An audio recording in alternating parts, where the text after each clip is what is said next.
Hi students, welcome to Nindhikala AIC Academy. So video உங்களுக்கு மாமாத நடிகல்ஸ்ல நம்ம இந்த வீடியோல என்ன பார்க்க போறோம் பாத்தீங்கன்னா நகராட்சி எக்ஸாம்காக தமிழ் எலிஜிபிலிட்டி டெஸ்ட்காக previous year questions one by ஒன்னா பார்க்கலாம் அப்படி சொல்லி நம்ம ஆல்ரெடி சொல்லியிருந்தோம்.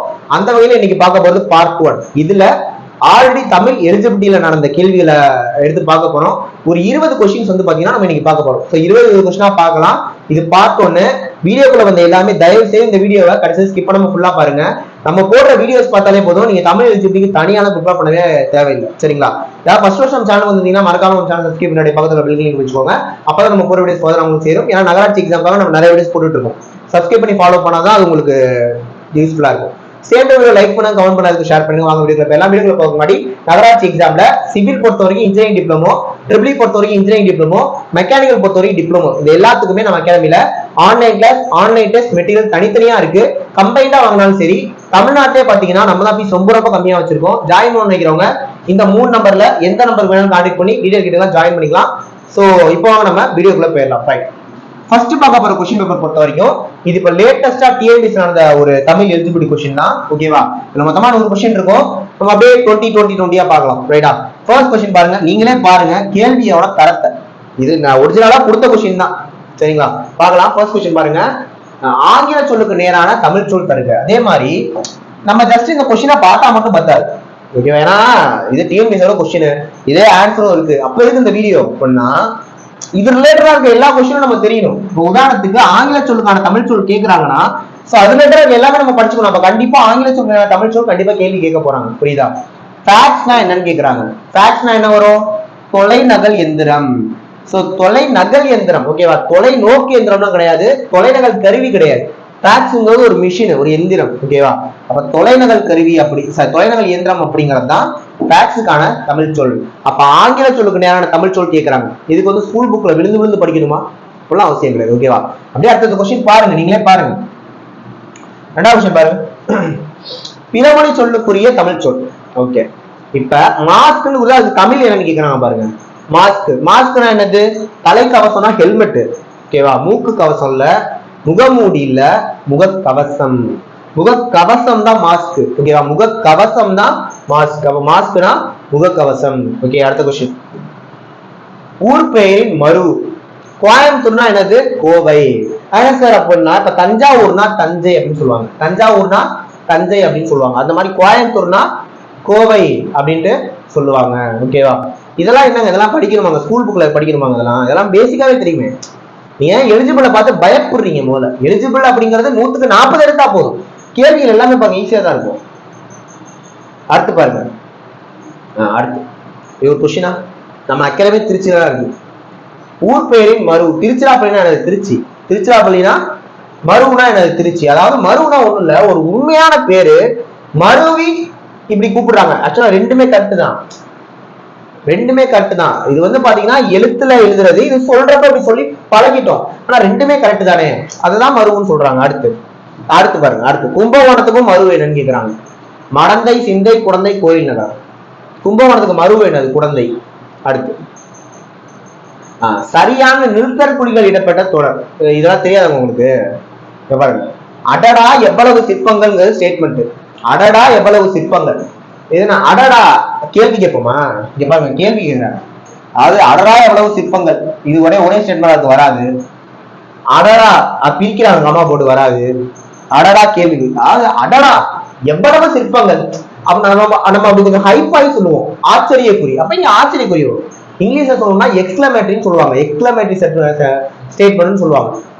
சோ அடடா எவ்வளவு சிற்பங்கள், ஆச்சரியக்குறி ஆன்சர். அடுத்து திரும்ப நிறுத்தற்குறிகள், எது சரியானு கேட்கிறாங்க. பாருங்க, சேரர்களின் பட்டப்பெயர்களில். ஓகேவா? பட்டப்பெயர்களின் வரப்பை கமா வருமா? பட்டப்பெயர்களில் கொல்லி, வெப்பன், மலையமான் போன்றவை குறிப்பிடத்தக்கவை. அதே மாதிரி மலையமானுக்கு அப்புறம் கமா வருமா? வராது. அப்ப கரெக்டா அப்படி எந்த ஆப்ஷன் இருக்குதான் இருக்கும். இங்க பாருங்க, இங்க கமா வந்துருச்சு, இங்க மலையமானுக்கு அப்புறம் கமா வருது. மலையமானுக்கு அப்புறம் ஒரு வார்த்தை வந்தா இதெல்லாம் சின்ன பிள்ளைங்களுக்கு தெரியுங்க. நான் தான் திரும்ப திரும்ப எல்லா சொல்றது, தமிழ் எலிஜிபிலிட்டி டெஸ்ட்ங்கிறது நீங்க தமிழ்ல புலமை பெற்றவராங்கிறத சோதிக்கிறதுக்காக இல்ல. உங்களுக்கு பேசிக்கா தமிழ் எழுத தெரியுமா, தமிழ் படிக்க தெரியுமா, தமிழ் பேச தெரியுமான்னு தெரிஞ்சுக்கிறது தான் தமிழ் தகுதி தேர்வு. அதே 100க்கு 40 எடுத்தா போகுன்றாங்க. புரியுதா?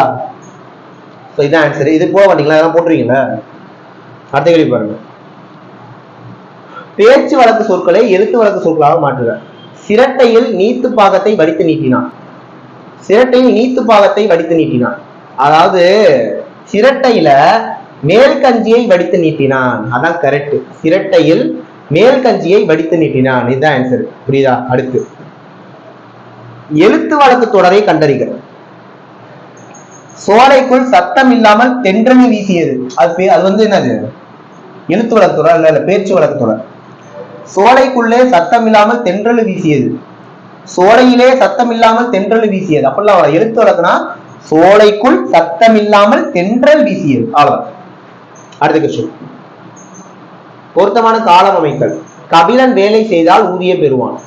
கபிலன் வேலை செய்தால் ஊதியம் பெறுவான். பாருங்க, கபிலன் வேலை பார்த்தா ஊதியம் பெறுவான். டென்ஸ் இங்கிலீஷ்ல பாக்குறப்ப கிராமர்ல ஊதியம் பெறுவான்.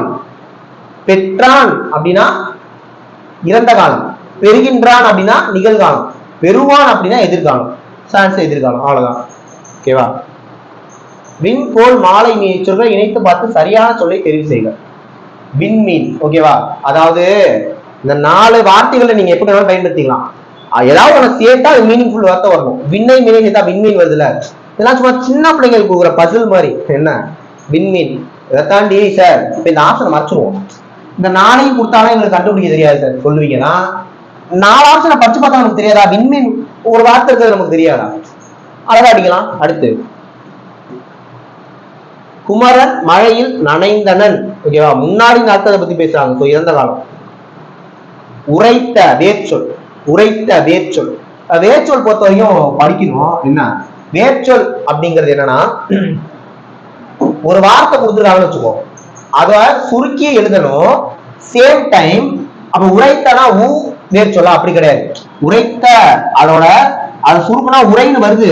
வர இருங்க, அந்த வேர்டுக்கே ஒரு மீனிங் இருக்கணும். உரை உரைனா அது ஒரு மீனிங். சேம் டைம் அது ஒரு கட்டளை சொல்லாவும் இருக்கணும். ஒரு வேலை சொல்ற மாதிரி இருக்கணும். உரை ஒரு வேலை சொல்றோம்ல, இப்பெல்லாம் வந்தா அதை பேர் வேர்ச்சொல்னு சொல்லுவாங்க. அதை தாண்டி உரைத்து, இதை நீங்க பின்னாடி நீங்களே ஒரு சென்டென்ஸ் சேர்த்து படிச்சு பாருங்களே. உரைத்து சென்றான். சென்றான் அப்படிங்கிறது வினைச்சொல். அப்ப உரைத்து அப்படிங்கிறது வினையச்சம். உரைத்து அப்படிங்கிறது வினையச்சம். இதை தாண்டி கடைசி எழுத்து ஊ ஈ வந்தாலும் அது வினையச்சம் தான். ஓகேவா? உறைந்து, உறைந்துனாலும் வினையச்சம் தான். உரை அப்படிங்கிறது இந்த உரைக்கும் இந்த உரைக்கும் சம்பந்தமே இல்லை. ஓகேவா? சோ அப்ப உரை அப்படின்றதுதான் வேர்ச்சொல். ஓகேவா? அடுத்து இதுல பெயரச்சம் வினைமுற்று எல்லாமே இருக்கு, பார்க்கலாம். சரியான வினைச்சொல்லை தேர்ந்தெடு. கேலி சித்திரம் என்றால் அப்புறம் என்ன வந்திருக்கும்? யாவையா ஏனா? அப்படியே சொல்லி நீங்களே படிங்க. கேலி சித்திரம் என்றால் யாவை?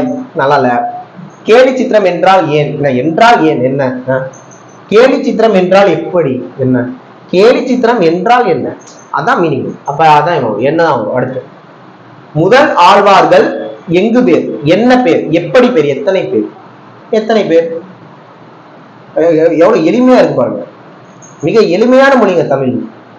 அடுத்து சரியான இணைப்பு சொல்லால் நிரப்புக. குயிலுக்கு கூடு கட்ட தெரியாது, காக்கையின் கூட்டில் முட்டையிடும். Okay okay. இதுல பொறுத்த வரைக்கும் ஆன்சர் அதனால கொடுத்துருக்காங்க. என்ன ஏனெனில் கூட வரும். இதுல பொறுத்த வரைக்கும் ஏனெனிலும் வருவதற்கான வாய்ப்புகள் உள்ளது. ஏன்னா இங்க பாருங்க, ஏனெனில்னாலும் அதனாலனாலும் விக்காஸ் தான். இங்க பாருங்க, நீங்க ரெண்டையுமே வச்சு பாருங்களேன். குயிலுக்கு கூடு கட்ட தெரியாது. தப்பு தப்பு தப்பு தப்பு. வரேன் ஏன் வராது, முடிச்சிடுறேன். இப்போ உங்களுக்கு அந்த டவுட் வந்திருக்கும். குயிலுக்கு கூடு கட்ட தெரியாது, அதனால் காக்கையின் கூட்டில் முட்டையிடும். இங்க அதனால தான் வரும். இதே கேள்வி நான் மாற்றி சொல்றேன் பாருங்க. குயில் காக்கையின் கூட்டில் முட்டையிடும், ஏனெனில் கூடு கட்ட தெரியாது. ரெண்டுக்கு வித்தியாசம் புரியுதா? குயிலுக்கு கூடு கட்ட தெரியாது, அதனால காக்கையின் கூட்டுல முட்டையிடுது. அப்ப சென்டென்ஸ ஃப்ரம்ல இருந்து டூ வரைக்கும் முடிச்சீங்கன்னா, அப்படியே ஆரம்பத்துல இருந்து போனா அதனால் வரணும். அதனாலதான் ஆன்சர். நானே குழம்பிட்டேன். ஆனா பேக்ல இருந்து வரப்ப குயில் காக்கையின் கூட்டில் முட்டையிடும், அதனால் கூடு கட்ட தெரியாது வராதுல, ஏனெனில் கூடு கட்ட தெரியாது. அப்ப இது ரெண்டுக்குமே வித்தியாசம் இருக்கு. நானே கன்ஃபியூஸ் ஆயிட்டேன். ஓகேவா? கரெக்டா பார்த்து அடிக்கணும்.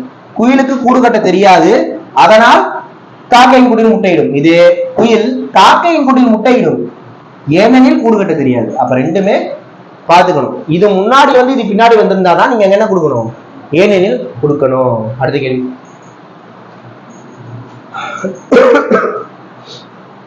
ஓகே, அதிக அளவில் மரங்களை வளர்ப்போம் ஏனெனில் மரங்கள் தான் மலைக்கு அடிப்படை. இப்ப இது பாருங்க, இதே கொஸ்டின் மரங்கள் தான் மலைக்கு அடிப்படை ஆகையால் அதிக அளவில் மரங்களை வளர்ப்போம். புரியுதா? இது முன்னாடி வந்து இப்ப இருந்தாதான் ஆகையால் அதனாலதான் வரணும். அது கரெக்டா படிச்சு பார்த்துக்கோங்க. உணவு கொடுத்தவர்களே உயிரை கொடுத்தவர்கள் என்பதை உணர்ந்துள்ளேன். இந்த பாத்திரத்தில் இருக்கும் உணவை பசியால் வாடும் மக்களுக்கு வழங்க போகிறேன். அதேதான் அந்த அதனால் ஏனில கரெக்டா பார்த்துக்கோங்க. அடுத்து, அடைப்புக்குள் உள்ள கொழுந்து வகை குறிக்க சொல்லி தகுந்த வாக்கியத்துடன் பொருந்துக. கொழுந்தாடை. கொழுந்தாடை கொழுந்தாடைனா என்னன்னு கேக்குறாங்க. கரும்போட நுனிப்பகுதியை தான் கொழுந்தாடை அப்படின்னு சொல்லுவாங்க. ஓகேவா? இன்னொன்னு சார், இந்த மாதிரிலாம் திடீர்னு ஏதாவது வார்த்தையை போட்டாங்கன்னா எங்களுக்கு தெரியாது சார் அப்படின்னா திரும்ப சொல்றேன், இது தமிழ் எலிஜிபிலிட்டி. இங்கெல்லாம் எவ்வளவு எளிமையா கேள்வி இருக்கு. ஏங்க இந்த மாதிரி கேள்வி இருக்கு உங்களுக்கு 100க்கு 40 தாங்க எடுக்க சொல்றாங்க. நம்ம ஃபுல்லா படிக்கணும்னு அவசியம் இல்லை. டக்குனு இப்படி ஒன்று கொடுத்து சார் இதெல்லாம் எனக்கு தெரியாது, இதெல்லாம் சுத்த தமிழா இருக்கும் போலே சார் அப்படின்னு தோணும். அதெல்லாம் ஒன்றும் பிரச்சனை இல்லை. என்ன ஸோ இன்னைக்கு செஷனுக்கான கடைசி கொஸ்டின் இலக்கண குறிப்பு. இதெல்லாம் தான் சார் எங்களுக்கு தெரியாது அதானே? ஓகே, சொல்லிடுறேன். இலக்கண குறிப்பு. இலக்கண குறிப்பு நிறைய விஷயங்கள் இருக்கு. இதை தாண்டி கொள்க, கரைக்க, இந்த மாதிரி கேல முடிஞ்சாலே அது வியங்கோல் வினைமுற்று தான். ஏன்னா கேங்கிறது வியங்கோல் வினைமுற்று விகுதி அப்படின்னு சொல்லுவாங்க. என்னது? கேவ வியங்கோல் வினைமுற்று விகுதின்னு சொல்லுவாங்க. இப்ப கே முடிஞ்சாலே அது வியங்கோல் வினைமுற்றா தான் இருக்கும். முடிஞ்சு போச்சு. ஓகேவா? ஸோ தமிழ் எலிஜிபிலிட்டிக்கு யூஸ்ஃபுல்லா இருக்க மாதிரி ப்ரீவியஸ் இயர் கொஸ்டின்ல இருந்து ஒரு 20 கொஸ்டின் பார்த்திருக்கோம். கண்டிப்பா இந்த வீடியோ உங்களுக்கு யூஸ்ஃபுல்லா இருந்திருக்கும்னு நினைக்கிறேன். வீடியோ முடிக்கிறதுக்கு முன்னாடி நகராட்சி எக்ஸாமுக்கு நம்ம அகாடமில கிளாஸஸ் போயிட்டு இருக்கு. ஜாயின் பண்ண நினைக்கிறவங்க இந்த 3 நம்பர்ல எந்த நம்பர்ல கான்டாக்ட் பண்ணி ஜாயின் பண்ணிக்கலாம். நெக்ஸ்ட் ஒரு முக்கியமான வீடியோல பார்க்கலாம். தேங்க்யூ.